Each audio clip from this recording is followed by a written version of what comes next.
Good day guys. In this lecture we'll continue studying about the arteries of the lower limb. So now we'll discuss about the posterior tibial artery and its branches. So as we discussed already, the popliteal artery gives rise to two branches, which is the anterior tibial artery and the posterior tibial artery. So the posterior tibial artery runs through the posterior side of the lower limb. The posterior tibial artery also gives rise to an artery called as the fibular artery. So this fibular artery is also called as the peroneal artery.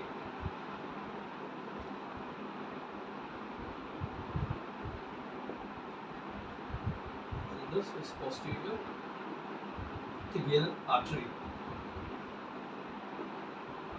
Since the posterior tibial artery gives rise to the fibular artery, the posterior tibial artery proximal to the fibular origin, so that is exactly this part, the posterior tibial artery proximal to the fibular origin is called as tibial fibular trunk.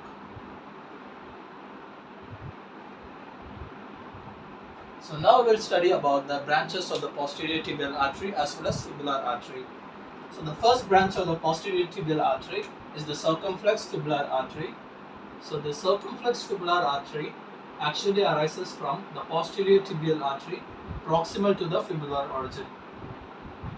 So the circumflex fibular artery, the first branch, which arises from the posterior tibial artery proximal to the fibular origin. And now we'll discuss about the branches which arises from the posterior tibial artery distal to fibular origin. That is exactly this region. So the first one is the tibial nutrient artery, and the second one, the posterior tibial artery, gives rise to many muscular branches. And the third branch is the communicating branch. The fourth one gives rise to the medial alveolar branch. The fifth one gives rise to the calcaneus branch, and in the end it gives rise to two branches, which is the lateral and medial plantar arteries.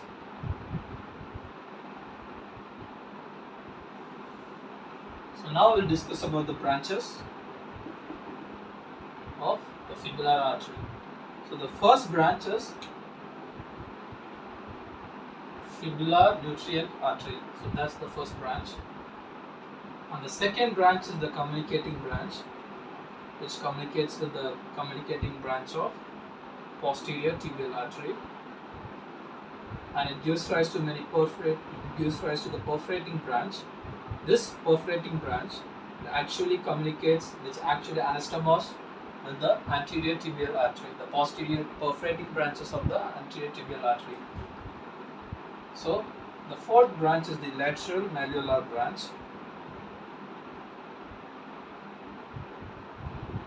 and in the end it also gives rise to the calcaneus branches. So these calcaneus branches anastomose together, forming a big network of arteries.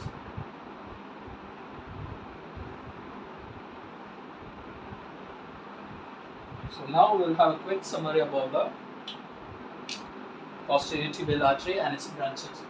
So the posterior tibial artery arises from the popliteal artery and runs to the posterior side of the lower limb. So it gives rise to a fibular artery, which is also known as the peroneal artery. Since the posterior tibial artery gives rise to the fibular artery, the posterior tibial artery proximal to the fibular origin is called as the tibial fibular trunk. So the first branch of the posterior tibial artery is the circumflex fibular artery, which is proximal to the fibular origin, and the other branches are the tibial nutrient artery, the muscular branches, the communicating branch of the posterior tibial artery, the medial malleolar branch, the calcaneus branch, and in the end it gives out lateral and medial plantar arteries. These arteries arise from the posterior tibial artery distal to the fibular origin. And now we are coming to the fibular artery and its branches. The first branch of fibular artery is the tibial nutrient artery. The second one is the communicating branch, with anastomosis with the communicating branch of posterior tibial artery, and it gives out a lateral malleolar branch, and it gives out the perforating branches, which this perforating branch of fibular artery anastomoses with the posterior branch of, the perforating branches of anterior tibial artery. And in the end, it also gives rise to many calcaneous branches. These calcaneous branches of the fibular artery as well as posterior tibial artery anastomose, thus forming a big network of arteries. So I guess we are clear about the arteries of the lower limb. So in the next video, I'll give you a heads up about the venous drainage of the lower limb. Thank you for your time. Have a great day.